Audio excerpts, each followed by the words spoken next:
Olá, amigos, bem-vindos a mais um programa dos Pensadores Desorientados. Hoje nós vamos falar da manipulação de dados e narrativas. E para bater esse papo comigo, aqui hoje está Igor Figueiredo, André Meira e Gustavo Gurgel. Oi, pessoal. Então, roda a vinheta.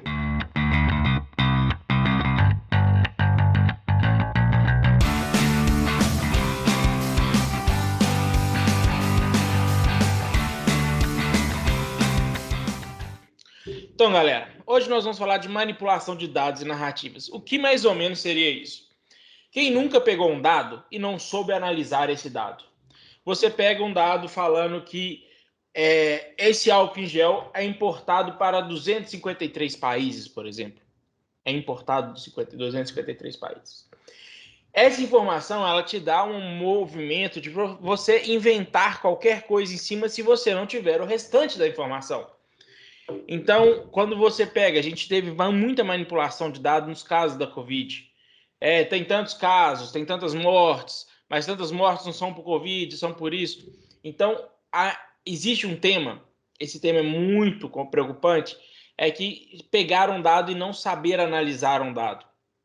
Isso, para mim, Ricardo, é um déficit de época de colégio. É um dos milhões de déficits que eu acho que tem na educação do Brasil.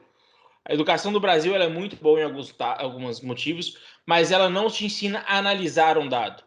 Eu lembro muito bem que quando você pega uma questão de matemática, por exemplo, o pessoal fala que você tinha que interpretar o texto para saber a questão de matemática. E muitas vezes você não fazia isso.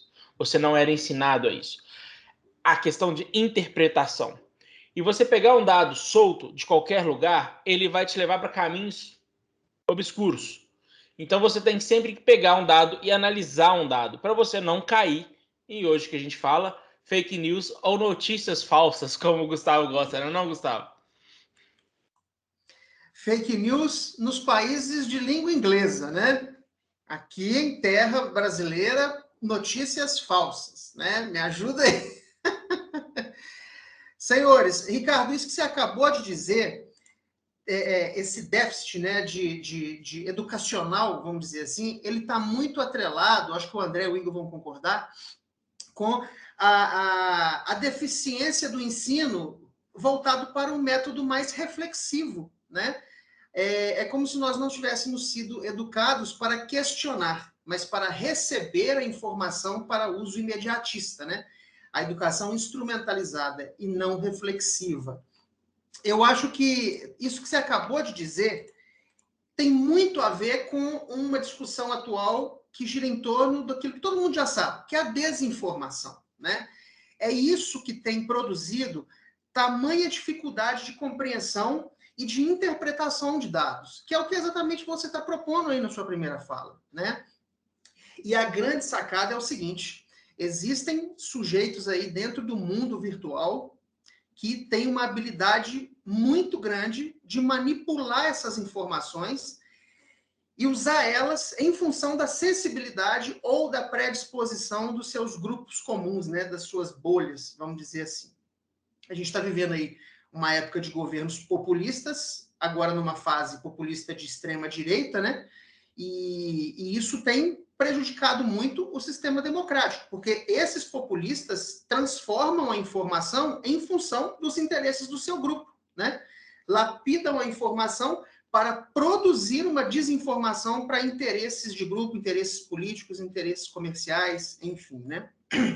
Agora, as redes sociais, elas vieram para exacerbar isso. A gente já conversou isso aqui várias vezes, né? A gente, tanto no programa quanto fora do programa, né? Que as redes sociais, em função da estratégia do algoritmo, elas formam perfis de consumo para aumentar a eficácia do marketing ou então de uma informação que quer passar, para aumentar a eficiência de um discurso, né?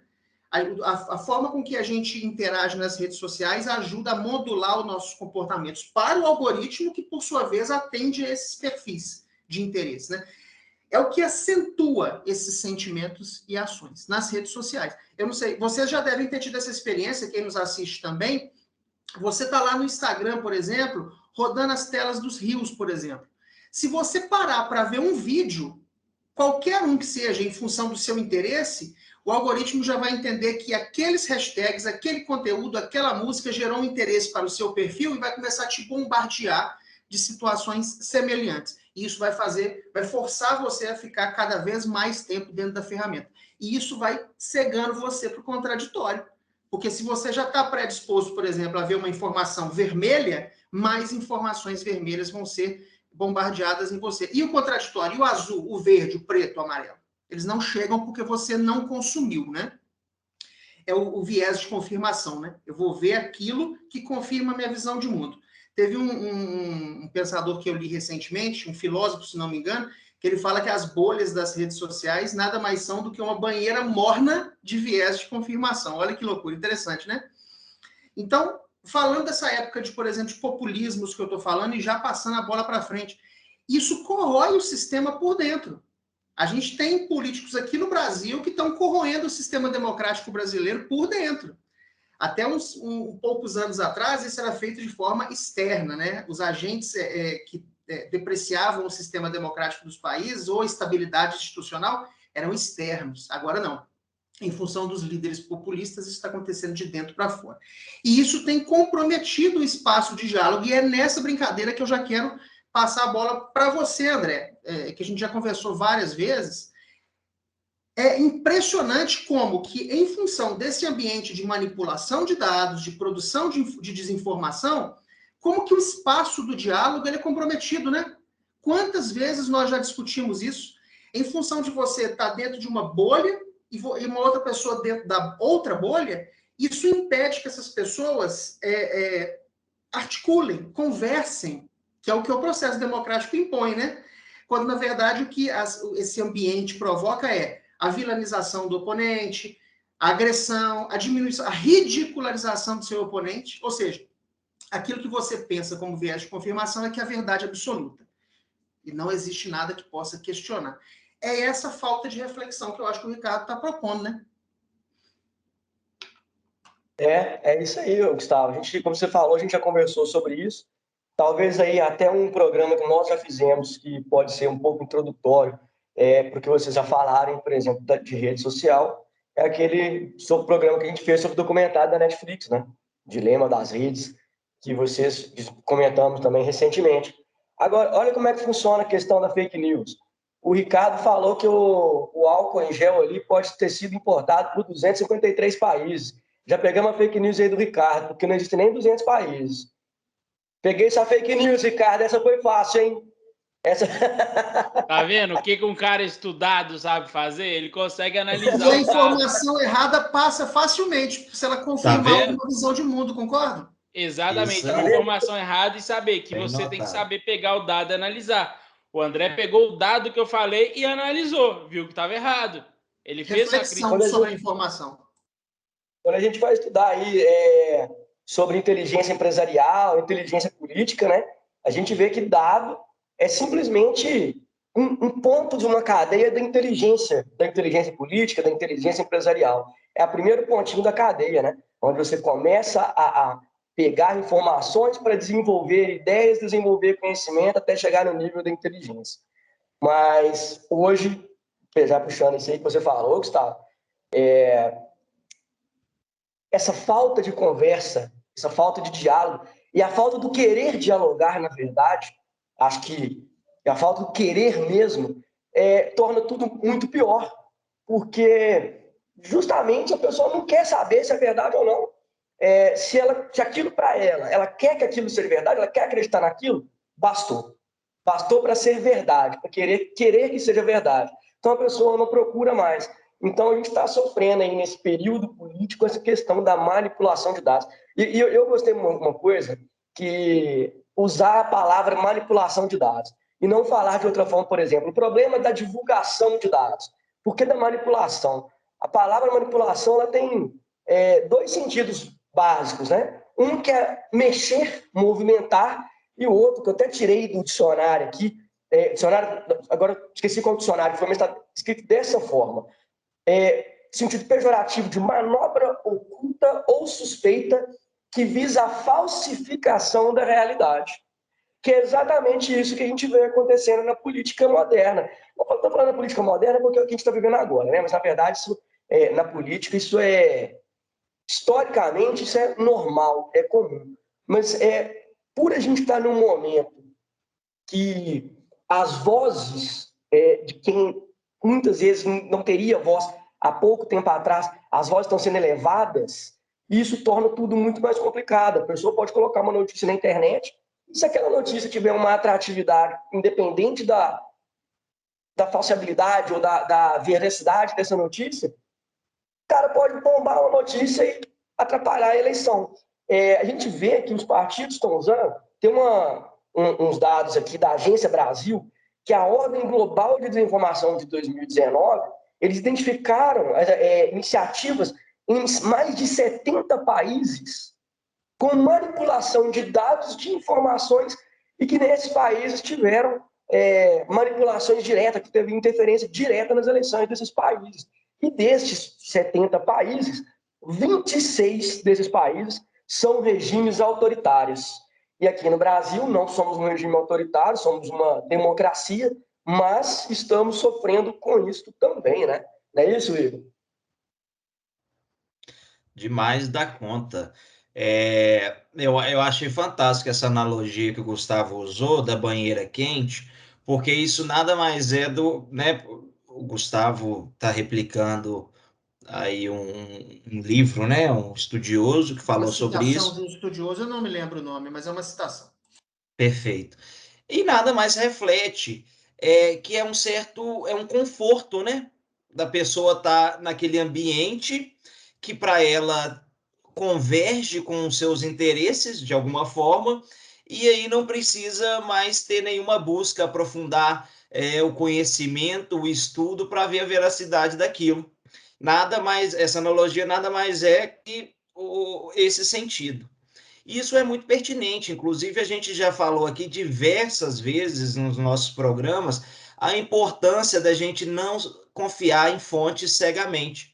Apesar da gente ter nossas preferências, isso é natural, isso é do ser humano, mas a gente tem que sempre questionar, né? Saber se aquilo que está sendo nos informado, repassado, se aquilo tem um mínimo de veracidade, se é aquilo mesmo, se talvez entre linhas não está desviando alguma informação, e por aí vai. Né? A gente não pode simplesmente acreditar naquilo só porque vem de uma mídia confiável, tradicional, ou vem de alas que a gente, né, que eu confio, que eu tenho mais proximidade, etc. Então, eu acho que vale a pena sempre essa reflexão, sim. E aí, a gente teve um estudo da Universidade de Oxford chamado Desafiando a Verdade e a Confiança, um inventário global da manipulação organizada nas mídias sociais. E o que visava esse estudo? Ele retratou que no Brasil e em diversos lugares do mundo, agências governamentais, partidos políticos, eles têm explorado essa plataforma das redes sociais para poder espalhar notícias sensacionalistas, notícias falsas, censurar informações, minar a confiança da mídia em instituições públicas e na ciência. Isso é tudo muito atual, vocês não acham? E esse estudo, pasmem, ele foi feito em 2018. Então, a gente nem estava pensando disso tudo acontecer, né? Como veio a pandemia, veio o governo que a gente tem hoje no Brasil, entre outras. E aí os pesquisadores desse estudo, eles ressaltam, né, que tudo isso, essa manipulação da opinião pública, ela é extremamente perigosa para a democracia, né, e usa ferramentas como Facebook, Twitter, Instagram, entre outros. E aí eu queria trazer aqui uma lembrança para vocês, já que a gente está falando sobre esse assunto, porque esse estudo da Universidade de Oxford, que está na Inglaterra, ele nasceu, e aí talvez vocês vão lembrar do caso que eu vou trazer aqui, da Cambridge Analytica. Vocês lembram disso? A Cambridge Analytica, ela é uma agência lá da Inglaterra também, que teve o seu pontapé inicial na campanha pró-Brexit, que é a campanha que queria, né, que foi a campanha vencedora sobre a desassociação da Inglaterra com a União Europeia. E ali foi disseminado diversas informações que gerou naquele resultado. E aí, posteriormente, dentro daquele mesmo ano, que isso foi em 2016, para quem não se recorda, teve também essa agência usada pela campanha do Trump, que foi vitoriosa. E por que eu É estou a trazendo agência do isso aí? Steve Bannon, né? Oi? Essa agência é do Steve Bannon, famoso Steve Isso. Bannon. Exato. Essa agência ela fez mais de 200 campanhas eleitorais, que ela está voltada para essa, né? Ela é uma consultoria política, né? Essa agência. Então ela só volta para o hemisfério político. E já fez mais de 200 eleições no mundo todo aí. Então imagina o tanto de influência.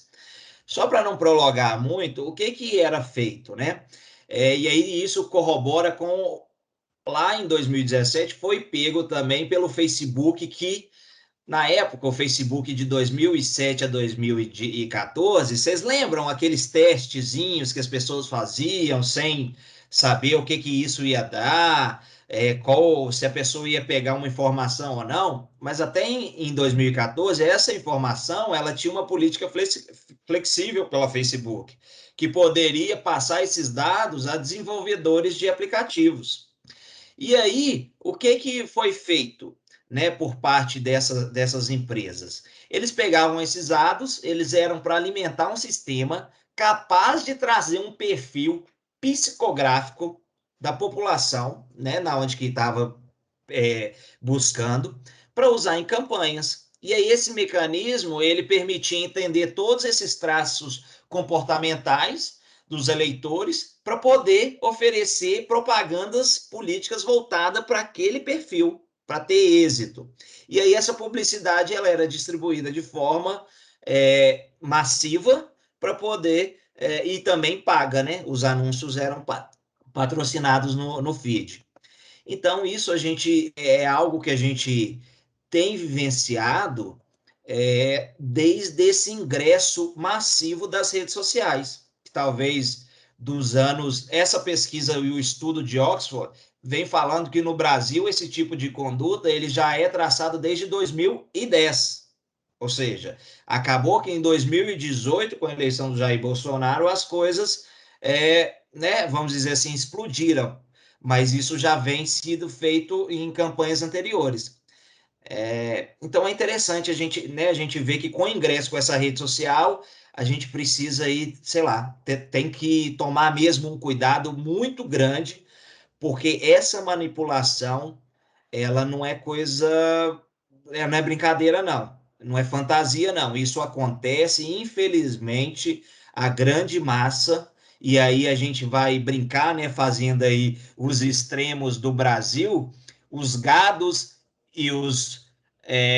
Qual que é o outro lado? Eu esqueci. Os mortadelas, sei lá, os coxinhas, entre outros, é o que acontece, né? Todos eles, de certa forma, são manipulados de alguma forma, porque não usa o senso crítico para poder rebater informações que são trazidas por aqueles que eles apoiam. Não é isso, Gustavo? Não é isso, Ricardo? É isso mesmo. E a gente tem que parar para pensar que tudo isso que vocês falaram mostra dados do que está acontecendo hoje. Mas eu queria fazer uma brincadeira com quem está assistindo aqui com a gente.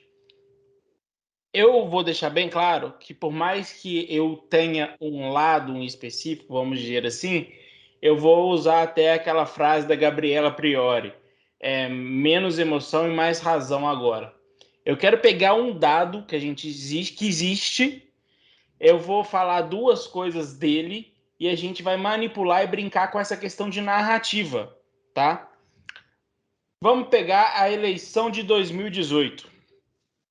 Se a gente pega na eleição, o segundo turno, Jair Bolsonaro teve 57.797.847 votos. Fernando Haddad teve 47.040.906 votos. O que vocês entendem? O que vocês conseguem fazer com esses dados? A gente consegue falar que a maioria da população brasileira quis o Jair Bolsonaro como presidente, correto?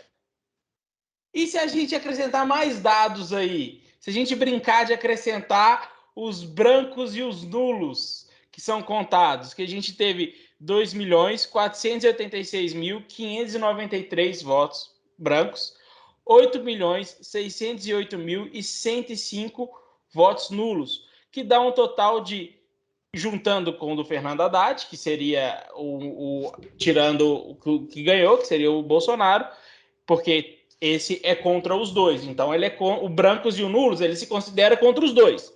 Só que a gente vai somar ele contra o que ganhou.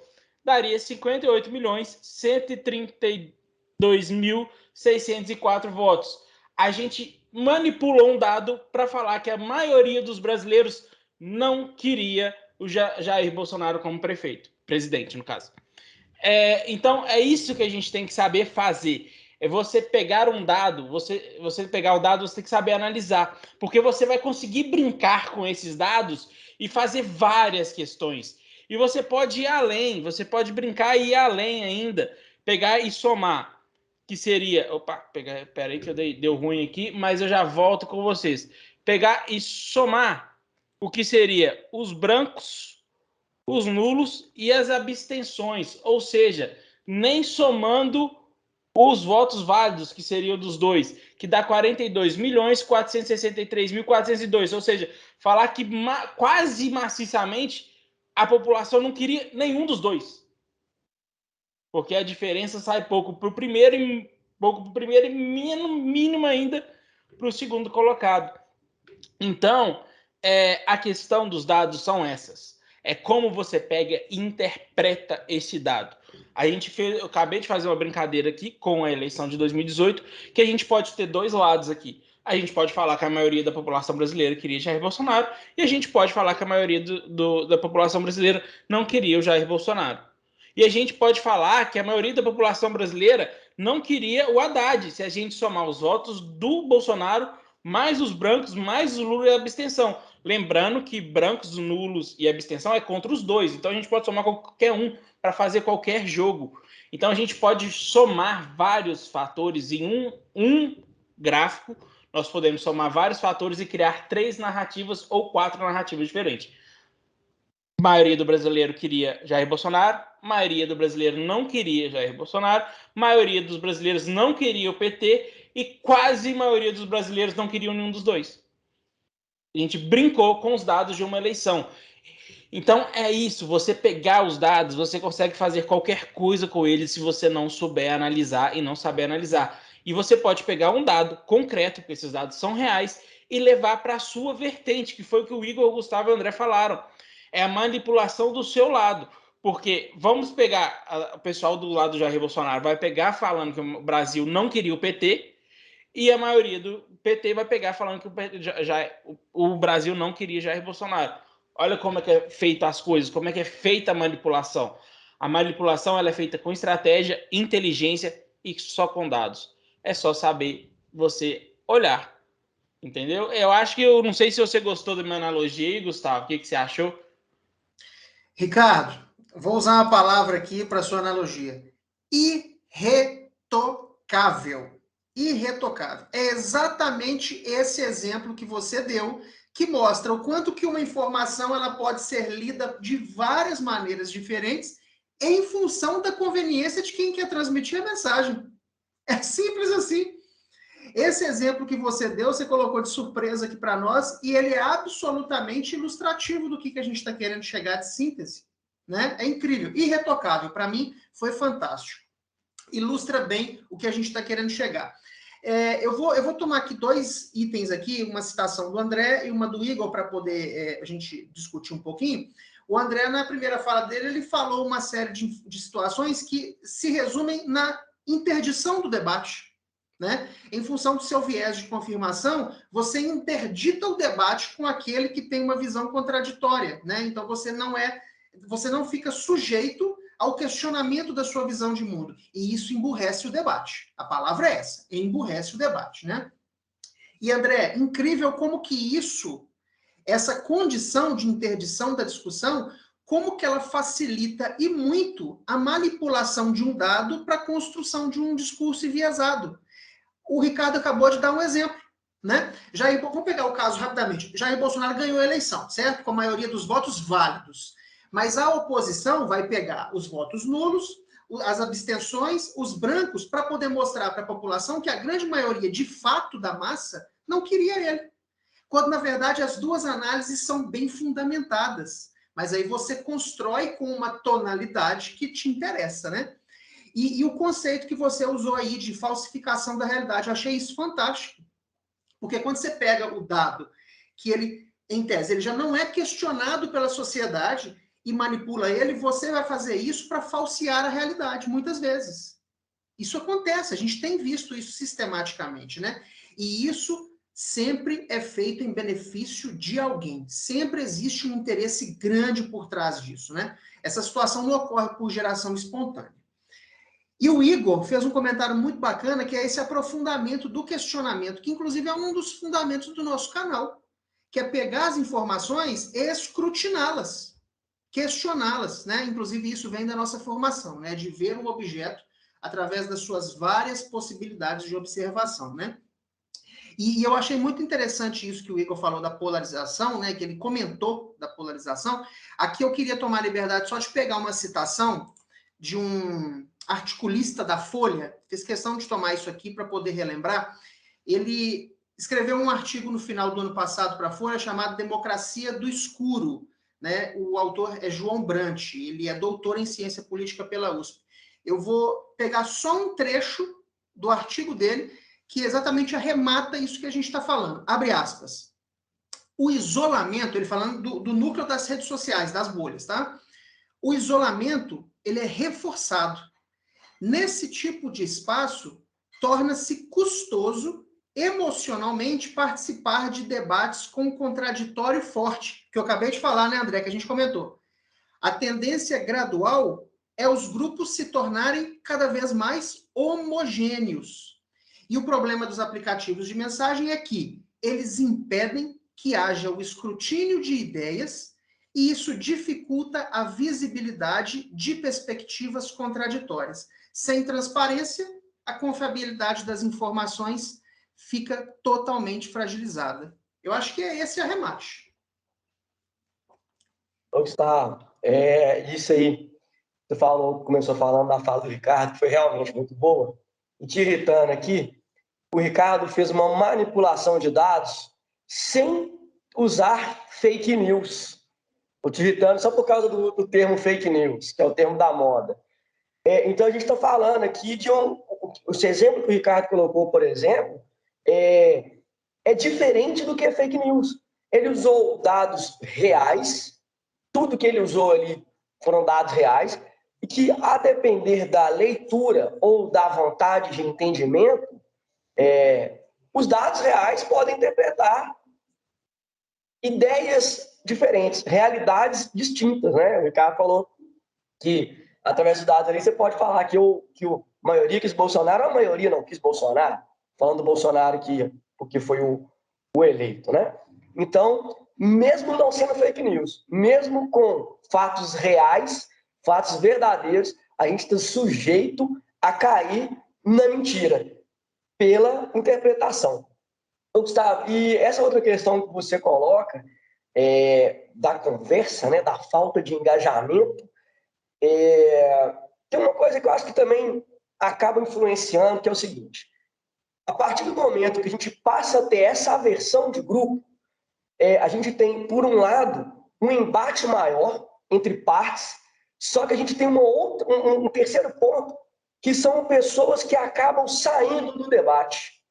Então, a gente tem um debate emburrecido, que foi o que você falou, pela falta de diálogo, e temos o desinteresse de algumas pessoas no diálogo, justamente porque é um diálogo emburrecido, enviesado, e que muitas vezes não leva a lugar nenhum, leva muita gente a se desinteressar e se afastar da política.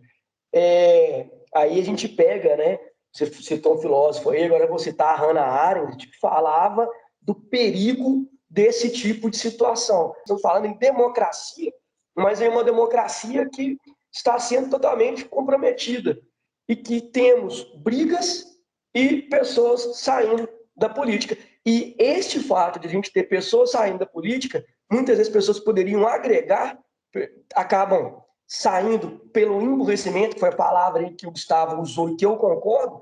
Isso empobrece mais ainda a política e dá ainda mais brecha para acontecer coisa ruim.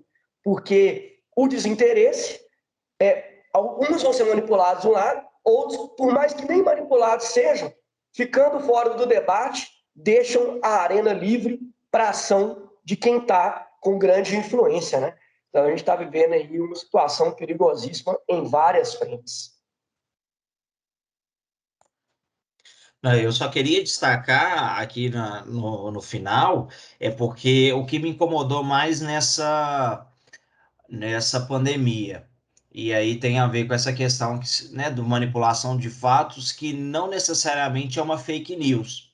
E o que eu mais via, né, porque como acaba que politizou um debate que de longe não tem que ser politizado, porque é uma questão de saúde pública, mas o que a gente mais via em noticiários, que a gente sabe que, né, infelizmente tem esse embate aí entre governo, mídia, interesses e tudo mais, é que sempre passava dados voltados para os números dos casos e de morte. E muitas vezes não passavam os casos de recuperação, que é uma vitória, né? Não necessariamente nesse momento que a gente está vivendo, a gente precisava ter só notícias ruins, mas a gente poderia ter um alento também, sabendo que as coisas, que o sistema de saúde, que todas aquelas pessoas que estavam entregando as suas vidas da área da saúde para salvar outros, estavam tendo resultado.